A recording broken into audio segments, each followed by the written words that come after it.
ಇವತ್ತು ಬಹಳ ವಿಶೇಷವಾದ ದಿನ.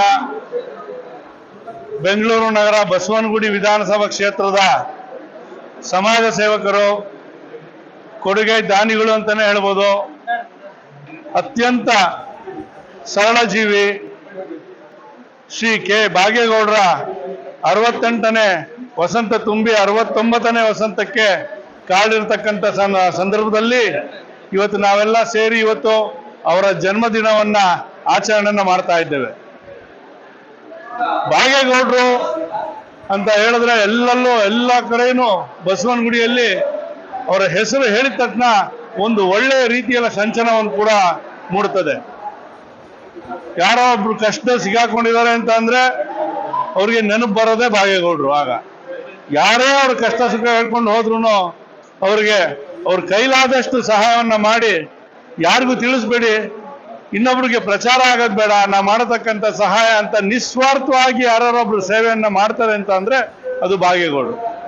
ಇವತ್ತು ಅವರು 69ನೇ ವಸಂತಕ್ಕೆ ಕಾಲಿಡ್ತಾ ಇದ್ದಾರೆ.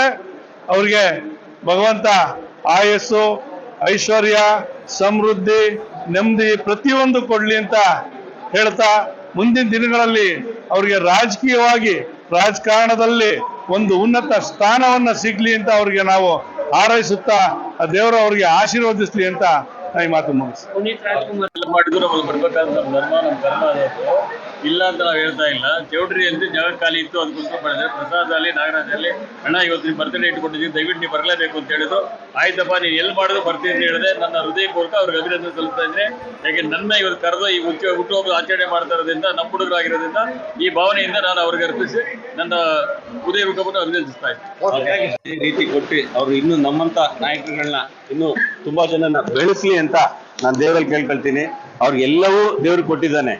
ರಾಜಕೀಯವಾಗಿ ಒಂದು ಅಸ್ತಿತ್ವ ಕೊಡ್ಲಿ ಅಂತ ನಮ್ಮ ಹಿರಿಯ ನಾಯಕರುಗಳೆಲ್ಲ ಮುಂದಿನ ದಿನಗಳಲ್ಲಿ MLCನೋ ಅಥವಾ ರಾಜ್ಯಸಭಾ ಮೆಂಬರೋ ಮಾಡಲಿ ಅನ್ನೋದು ನನ್ನ ವೈಯಕ್ತಿಕ ಆಸೆ. ಅದು ಈ ಮುಂದಿನ ದಿನಗಳಲ್ಲಿ ಈಡೇರುತ್ತೆ ಅನ್ನೋದೊಂದು ಭರವಸೆ ಇದೆ.